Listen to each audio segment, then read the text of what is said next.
Hello everyone, today I'll be trying Nepalese food for the first time, which is food from Nepal. I'll be checking out Kathmandu Cuisine in Milpitas, which has a pretty large menu, so I'm pretty curious to try some traditional Nepalese dishes since they have a wide variety of options. I've actually tried one Nepalese dish in the past, which are momos, which is sort of the traditional style of dumpling, and at this restaurant they actually have quite a few different types of momos. However, I do want to get some other items as well, so let's go. I'm really looking forward to this.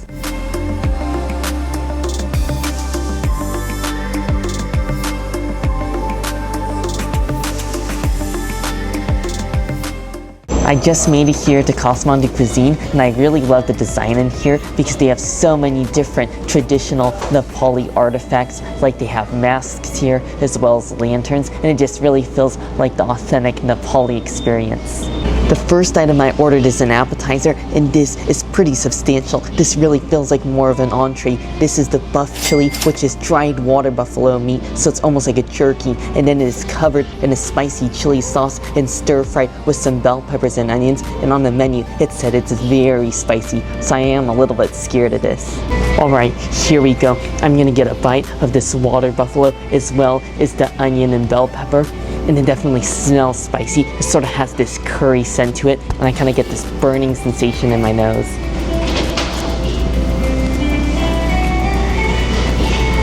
Oh, that is magical. I am very impressed by this. First off, the water buffalo, you honestly can't really tell it's water buffalo. It basically just tastes like beef, and you also can't really tell that it's been dried because it's just been kind of rehydrated with all the spicy sauce on there, which I love. It has this really sharp and sort of spicy curry taste, but it's definitely different than Indian curry because it has some really unique spices in there, and I definitely do taste a lot of red chilies. However, I wouldn't say it's super overly spicy, at least for me. It definitely feels somewhere between like a restaurant medium and a restaurant hot. And to go along with that water buffalo, I love the fresh crunch from all the bell peppers and onions, which are perfectly cooked because they really give a nice crunchy brightness to it. Now for my first main dish, these are the water buffalo momos, and on the menu they said they're ultra juicy, so I'm really excited about this. So I feel like this is just gonna be almost like a meat smoothie inside of a dumpling. Here we go. I want to go ahead and try this momo plain on its own. It does come with some orange sauce on the dish as well as some extra chili sauce on the side for a bit of spice, but I want to try it just plain to get the original taste of the flavors.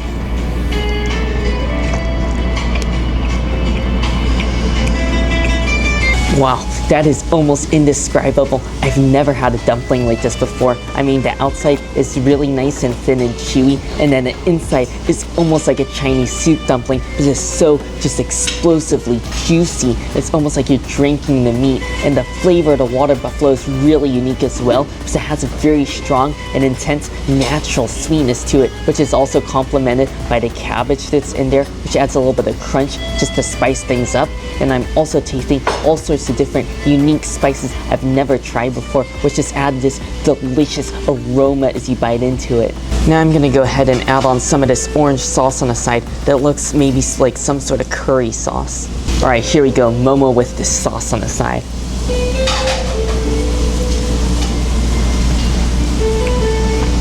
Oh, that is very nice. I love that sauce. It just has this zesty, tomatoey flavor. And then I taste a little bit of onion and garlic as well. And then at the end, you're just gonna get these aromatic, sort of earthy and fragrant spices, which actually go great with the momo.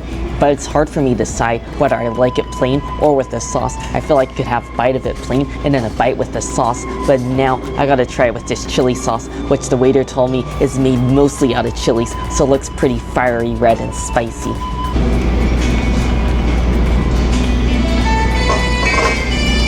That tastes exactly like a Chinese red chili garlic sauce, which I love, by the way. This has that natural sweetness from the chilies and all that burning spice and a sharp garlicky taste. But personally with the momo, I do think I still prefer the orange sauce just because it's a little bit more subtle, and then you can enjoy more of the flavors of the meat. Now I'll have a taste of their chai, which is supposedly the best rated chai in the San Francisco Bay Area. At least that's what they claim on their menu, so I'm really looking forward to it. It is still really nice and piping hot because they brought it out at the very beginning of the meal and it was practically boiling, so hopefully it's cooled down enough by now.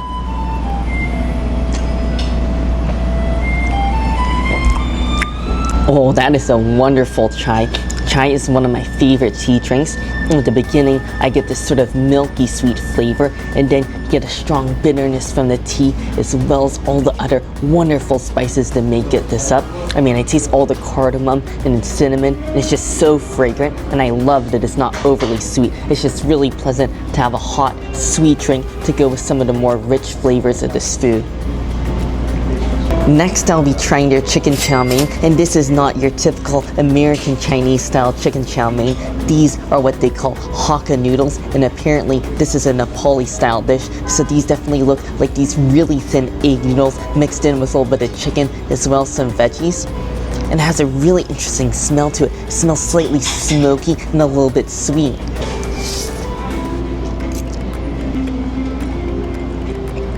You know, if I'm to be honest, typically I'm not a big chow mein person, but this chow mein is completely different. First of all, it's not overly oily. You just get that really nice wok-fired smoky taste, and then I love all the flavors of the curry in here, because it just tastes like it's made with zesty curry powder.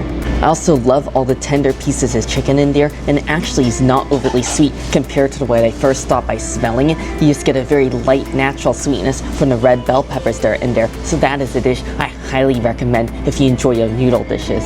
Next off, we got the pork momos, which just came out, so they're really nice and fresh, and I'm looking forward to these because the water buffalo momos were so tasty, and I'm looking forward to seeing how these pork momos will compare. Wow, just picking this up, it already feels like it's falling apart because it's so delicate. On the menu, they said it's extra juicy, not ultra juicy, so let's see how this compares to the water buffalo. Oh, the pork momos are actually very good. I mean, I can't really tell a difference in the juiciness, so I would honestly call these ultra juicy as well, because I love all the porky flavor, and despite it being juicy, it's not overly fatty. It just tastes like a delicious pork broth, and I love all those same spices in here that I tasted with the water buffalo as well. So if you're a dumpling lover, you are going to love these, because it really doesn't get much better. A thin wrapper, a juicy meat filling, what more could you really want? Next, I got the goat sikwa, which is a traditional style of Nepalese barbecue and grilled meats. So I'm really looking forward to this, because in my opinion, goat is a very underrated meat that you don't find too often. Oh wow, that is magical. I don't think I've ever had a barbecue like that before. This is like a meat potato chip. I mean, the outside, you get this really thick crunch, almost like you do with like a kettle cooked potato chip. And then you get this really nice char grilled flavor, and the meat on the inside just kind of crumbles and dissolves on your tongue. And I love that the goat isn't too gamey, so I feel like it's really covered up by all the wonderful spices in here, because they have a really strong earthy taste. And at the end, you get almost like a sort of a coffee bitterness and sort of like a coffee and chocolatey aroma, and then it ends with a spicy finish, and it actually is quite spicy. In fact, it's the spiciest dish I've had so far. It's kind of making my mouth water, but it's actually more spicy than the appetizer I had earlier, and this is definitely like a restaurant level hot. There's also a side dish of some sort of curried potatoes that come with the goat, so I'm going to try that next.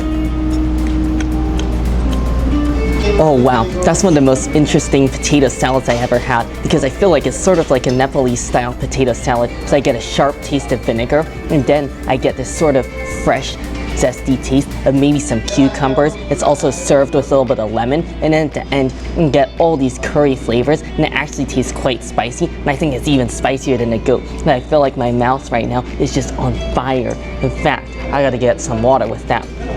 So wow. Oh, that is really tasty. I mean, it's gotta be one of the most unique side dishes I've ever had. I don't know if it's possible, but it's almost like refreshing and extremely spicy at the same time. I mean, I don't know how they pull it off, but it's just a wonderful blend of flavors. Just be careful if you can't handle too much spicy food, because it will light you on fire. But I think for me, it's still just within my spice limits, so I'm definitely gonna finish that. Next, I'm gonna go ahead and go for this Nepalese style chicken curry, which does look quite nice, and apparently it's not super spicy. Oh, the chicken curry is very nice. It definitely tastes like a milder version of that potato salad minus the flavor of the vinegar. So it has that same sort of curry spice blend. It is nice and spicy, but this is definitely more manageable. This is leaning towards the lower end of like a restaurant's hot level. So it definitely is on a spicy side. So you gotta be able to handle your spicy food. But if you can, like I can, it's just got this really delicious flavor. Just kind of coats your tongue. What's interesting is this curry has a little bit of a creamy taste. I love all the warm spices in there, and the chicken tastes like it's been cooked down for a really long time, so it's just so tender and it just falls off the bone. Finally, I got the mutton soup, and this is really impressive because I'm kind of embarrassed to say, but it's actually been an hour since it came out, but it's still like really screaming hot because when they brought it out, it was just boiling, and there's some sort of witchcraft going on with the bowl. It's just like this really thick insulated bowl, so it stayed piping hot, and I mean, it's literally still steaming, but I'm looking forward to this because it smells quite interesting. It definitely doesn't smell quite as spicy, and it definitely seems like a real nice brothy mutton soup with little pieces of mutton in there, which by the way is another name for sheep.